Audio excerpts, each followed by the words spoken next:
Oh, hello. Hey, tell me honestly, do these pants make my ass look too big? Or wait, maybe not big enough. Is it time for a little butt cheek augmentation? Or maybe a little liposuction to take away these love handles at least. And perhaps while I'm at it, a nice tummy tuck. That can't hurt to even it all out. But wait, why should I stop there? Since I'm a bit too lazy to work on these pecs, perhaps some implants might be in order. Along with a nice minor neck lift. Of course, I'm definitely going to have to do something about this male pattern baldness, right? What's that? An eyebrow lift? No, I don't know if I want to look all alert all the time. Rather, I think I'm going to finish off with a plethora of Botox injections that tighten up these wrinkles.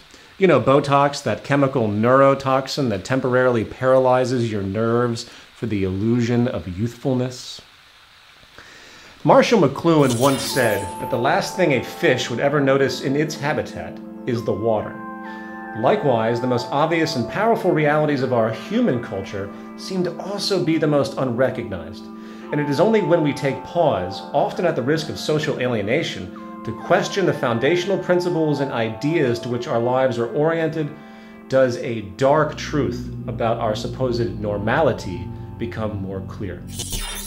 Today we live in an ocean with enormous waves of status obsession, materialism, vanity, ego, and consumerism.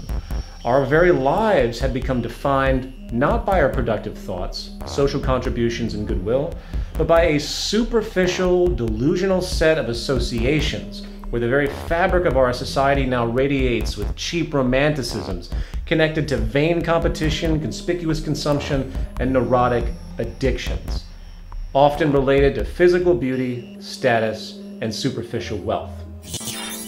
In effect, social conformity masquerading as individualism, with the virtues of balance, intelligence, peace, public health, and true creativity left to rot on the sidelines.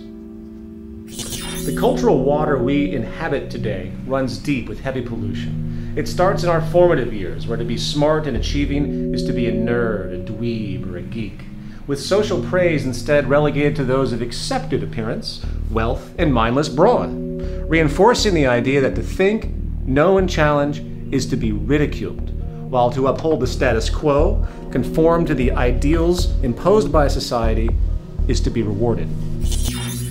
At what point does that multi-billionaire with the 5 mansions go from being a peak icon of culturally accepted success to an example of a severe mental disorder, amounting to compulsive addiction, in fact, where the billionaire is revealed as nothing more than a social abomination in disguise by their decision to hoard such excessive levels of problem-solving wealth for no other utility than mere ego status? But then again, we can't be too hard on them, right? For what they're doing is simply what they've been taught. Just as the religions you believe or the gaming strategies you use for survival are groomed and cultivated by the environmental condition of your existence, so are the many other waves of influence in this ocean of memes that comprise the zeitgeist of the time. So maybe we should start to question what it is we are actually trying to accomplish rather than complain, and look at the social normalities of progress and success as they exist. And I don't know about you, but I'm beginning to suspect that the new commercial lifestyle that has been touted by economists and historians as some marvel of human social development is actually a hidden form of retardation. An unseen manifest value distortion that is making us sick, antisocial, increasingly vain, ecologically indifferent, and perhaps more and more malleable for the controlling factions of our society itself. Maybe, just maybe, our modern cultural strives for so-called success itself are in fact not symptoms of social progress at all, but symptoms of a culture in decline.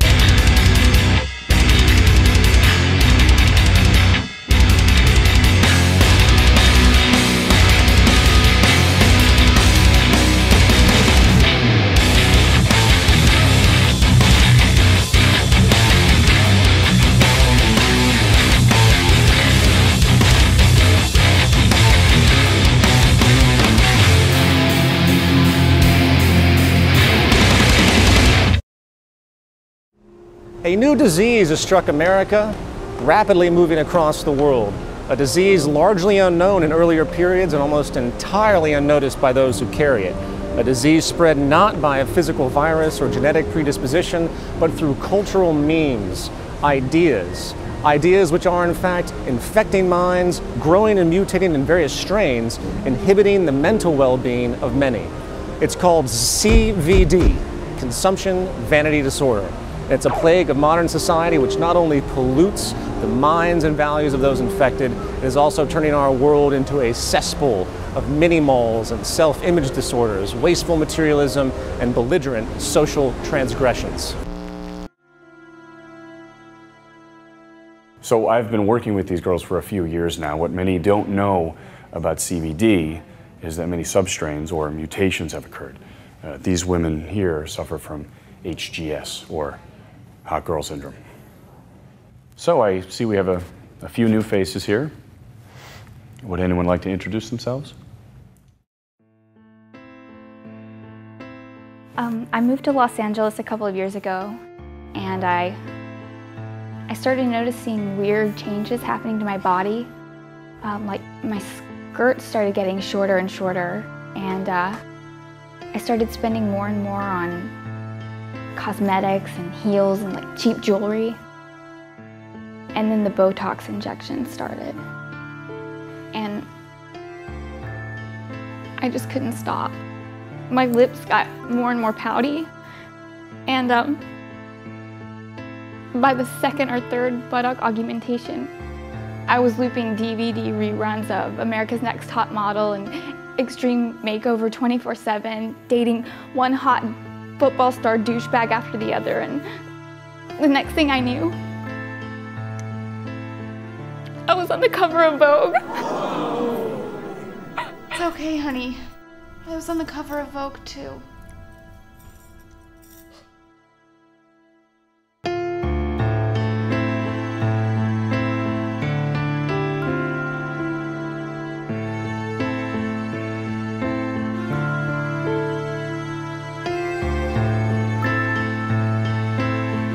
If we go back to the early 20th century, we find a critical crossroad for industry, where the rapid technological advancement was beginning to challenge the most basic foundation of traditional economics, and hence, social operation. You see, at the core of our socioeconomic system is labor and demand. Without product demand, of course, there is no need for production or employment. And without employment, the working public draws no income or purchasing power to buy the goods that keep the economy going. Early in the 1900s, a powerful expansion of productivity through machine application and mechanization brought about something industry really hadn't seen before: a goods surplus. A 1927 article in Nation's Business, conducting an interview with then Labor Secretary James Davis, stated, "It may be that the world's needs ultimately will be produced by 3 days' work a week." Years later, engineer R. Buckminster Fuller described the phenomenon as being able to accomplish more with less, in that the energy, manpower, and resources needed to accomplish particular goals was actually decreasing, while the accomplishments themselves were accelerating. In other words, industry was becoming more technically efficient. However, pre-20th century America and Western society in general maintained an ethic of being frugal overall. There was a conservative ethos where goods were obtained for their utility, a culture of needs, not excessive wants, and most people really didn't see the need to increase their consumption simply because they could. So, the ruling industrialists and social planners had a choice at this point. Either the system was to be adapted to this new more with less productivity, which could mean a rise in leisure time, a shortening of the work week, and an adjustment of pay scales and good values to reflect this newfound abundance as need be.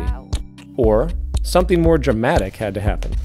The very underlying values and affections of the culture would need to be altered, where the very idea of consuming became a utility in and of itself, to consume for the sake of consuming, in order to maintain the status quo. Well, needless to say, given the very nature of capitalist philosophy, the latter, what's that? Oh, right.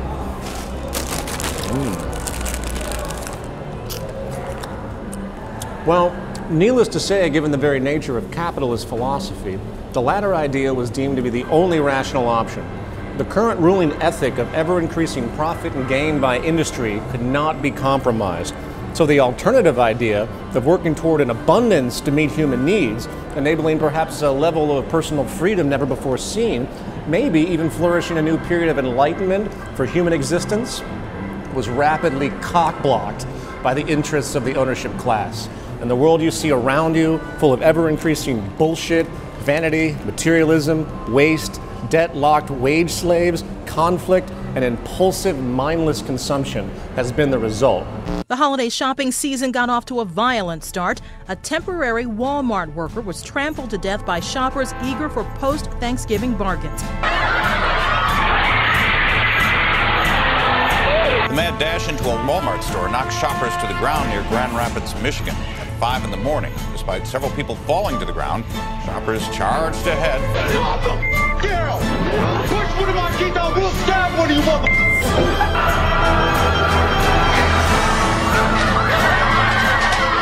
Another incident here, a 28-year-old pregnant woman was knocked to the ground by that same crowd. Witnesses here at the scene say that woman actually suffered a miscarriage. And in Southern California, shots rang out inside a crowded toy store.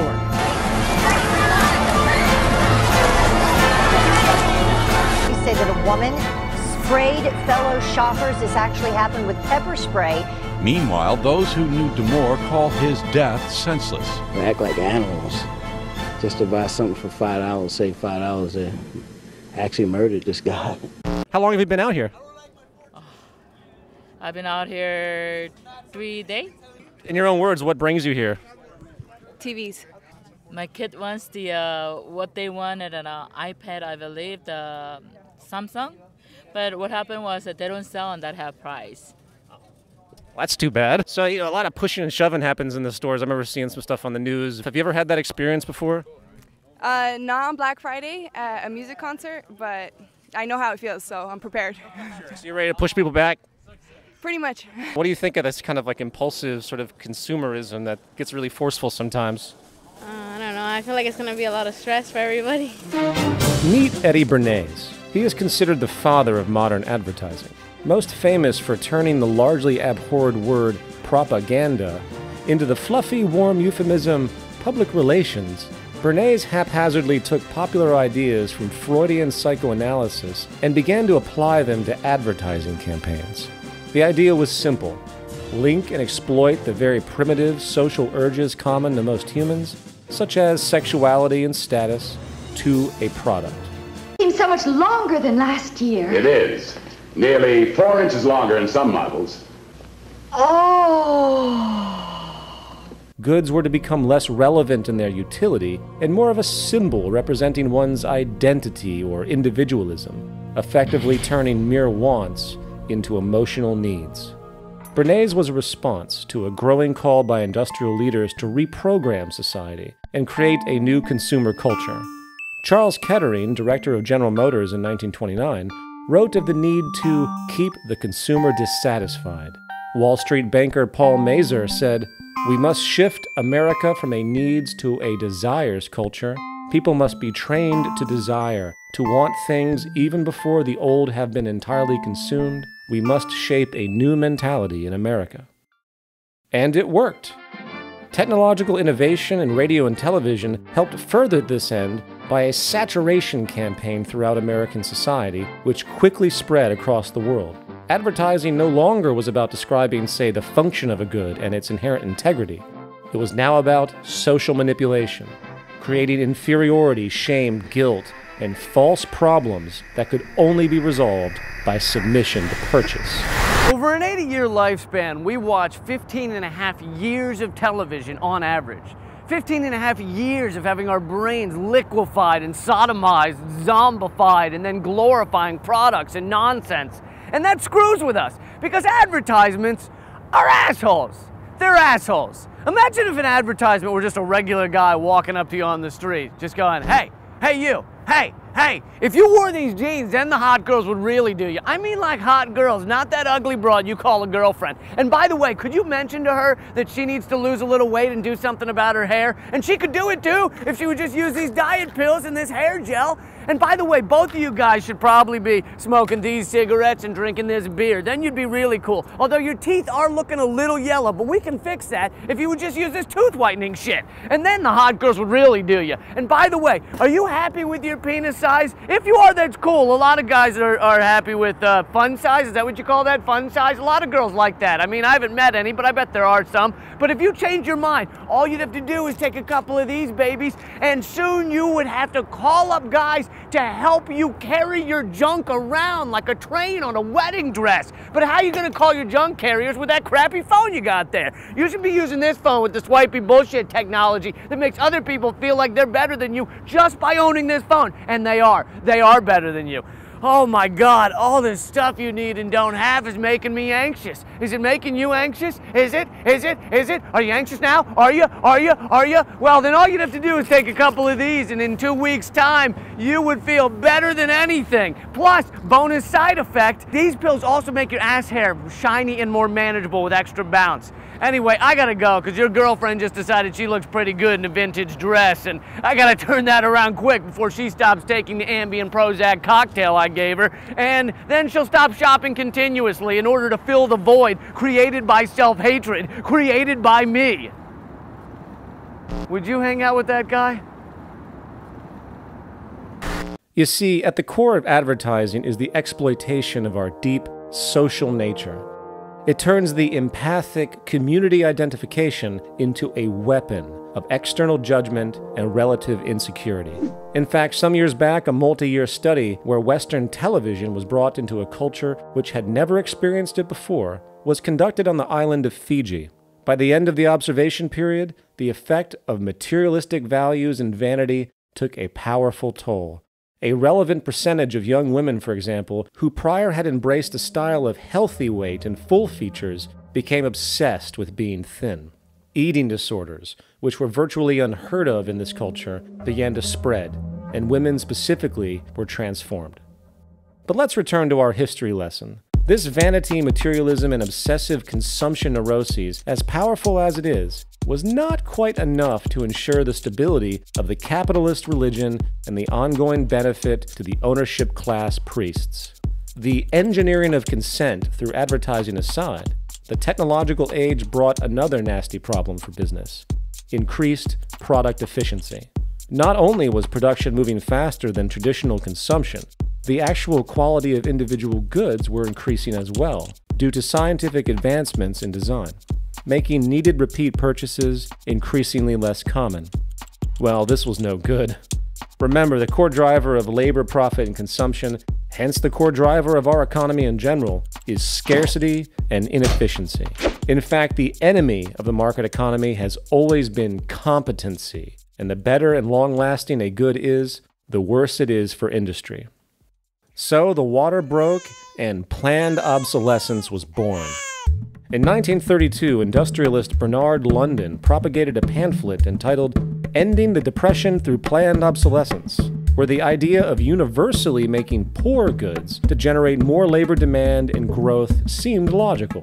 Some even wanted to make it mandatory for all industries, legally, where life cycles were decided not by the natural state of technological ability, but by the mere ongoing need for labor and increased consumption.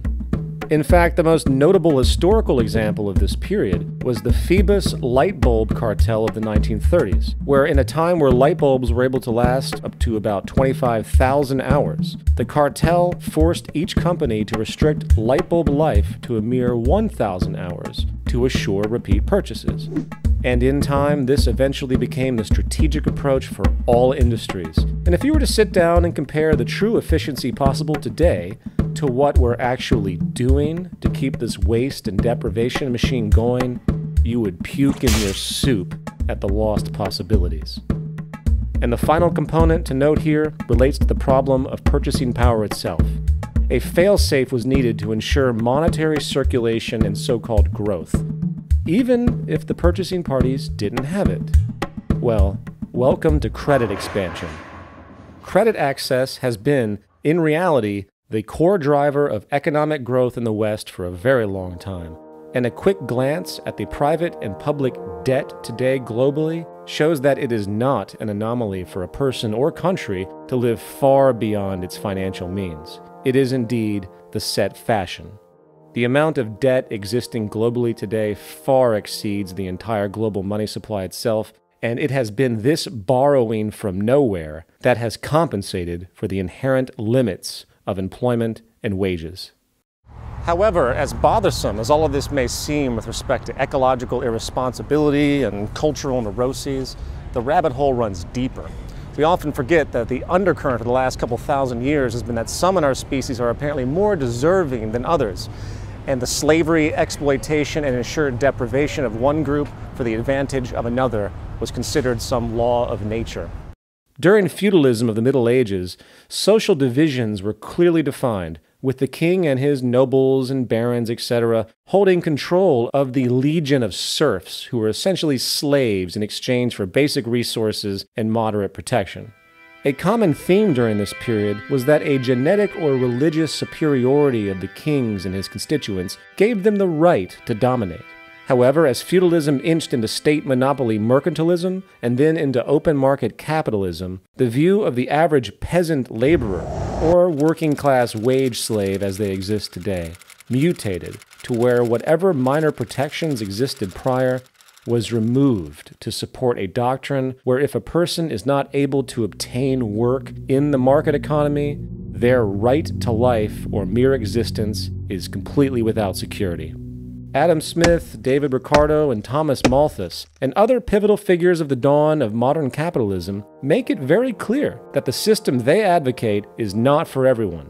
It isn't as though they actually wanted it that way. They weren't Nazis or anything. But when you consider the scarcity-driven world which they lived, it did seem natural enough. Adam Smith, observing the nature of a social order defined by property relations, stated, "Civil government, so far as it is instituted for the security of property, is in reality instituted for the defense of the rich against the poor, or of those who have some property against those who have none at all." David Ricardo, building on Smith's invisible hand, pseudo-Darwinistic view of market survival, extended the notion to where the inevitable poverty and deprivation of the poor was to be a societal law of nature like gravity, with Malthus going so far to say that you only do harm to the poor by trying to help them. He stated, "Instead of recommending cleanliness to the poor, we should encourage contrary habits. In our towns, we should make the streets narrower, crowd more people into the houses, and court the return of the plague."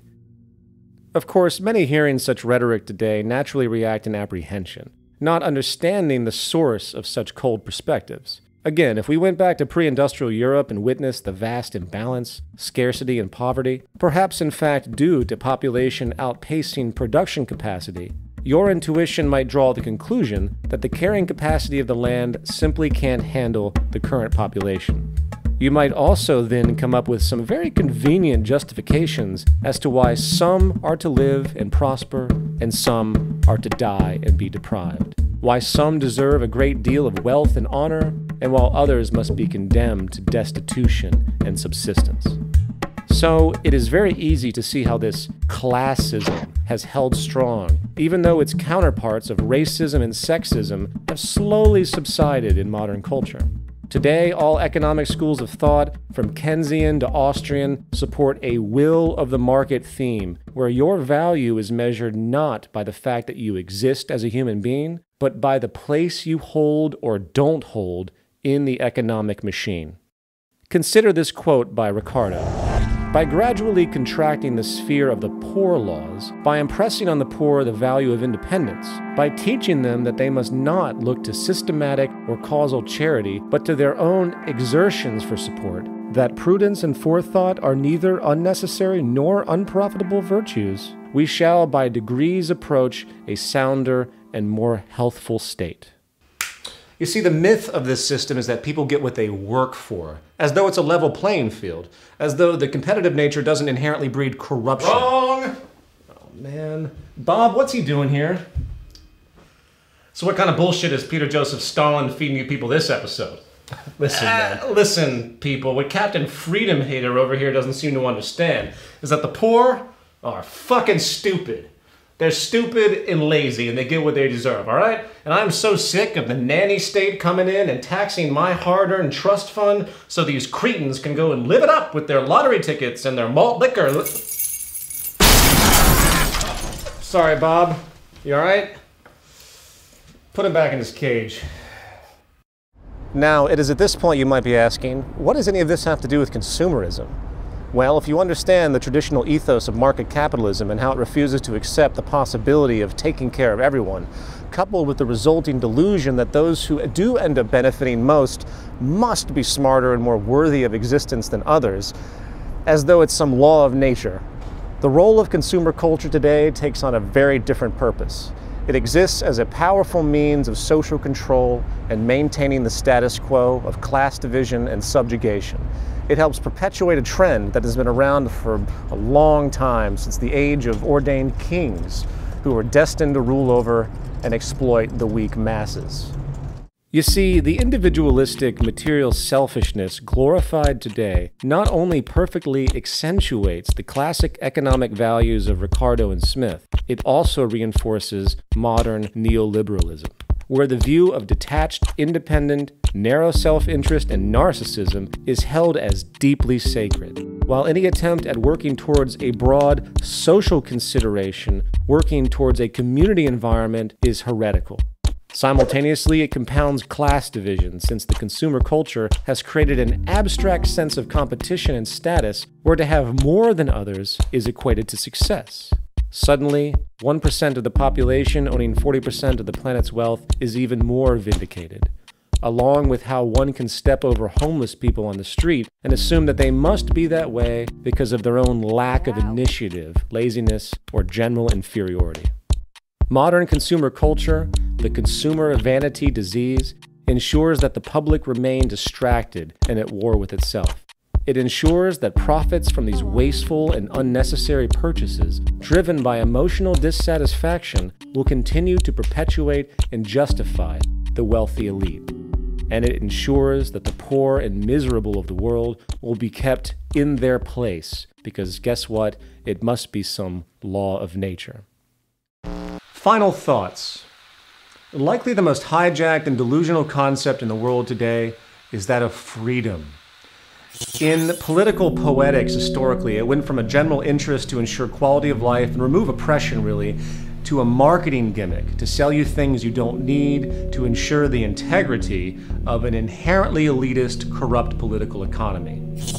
I don't know about you, but I really don't give much of a shit about how many different kinds of toothpaste or deodorant I can choose from in a grocery store. While I'm given simultaneously the farce choice between two politicians clearly of the same breed in an election. I really don't care much for the freedom of being able to concoct, say, a grande white mocha double espresso non-fat steamed milk stirred unsweetened caffeine-free jerk me off slap my ass latte with extra whip at Starbucks. You see, the best form of social control is the kind where the illusion of choice actually persists, and the consumer vanity obsession rampant across the world now embodies the new form of democracy. Forget about the oligarchical plutocracy that continues to rule and destroy the world. Just focus on the rich celebrities on the cover of that goods catalog masquerading as a literary magazine. Forget about how financial and monetary gain is a measure of success and how delusional it really is, for the psychological phenomenon of relative deprivation has shown that having more and more luxury often does not make you happy, only more neurotic, insecure, and antisocial. Forget about the ever-increasing use of antidepressants and other mental health disorders that have emerged around our material society, and do what many do instead. Go shopping! Today, the act of shopping really has become a form of therapy for people if you're paying attention, an artificial means to feel better about oneself. And forget about the reality that the greatest lie behind the political system is that there can exist political equality in the wake of perpetual economic inequality. The fact is, the toxic condition that we've created around this new materialistic freedom is at the root of the vast waste of not only the Earth's resources, but the vast waste of human potential and human integrity itself. The more you own, the more you're owned. And as an aside, everyone's beautiful when they smile. Sorry, ladies and gentlemen, I'm late for my pedicure. So until next time, keep those eyes glued to the worst yet greatest reality show of all time. My name is Peter Joseph, and I, like you, am an agent and victim of a culture in decline.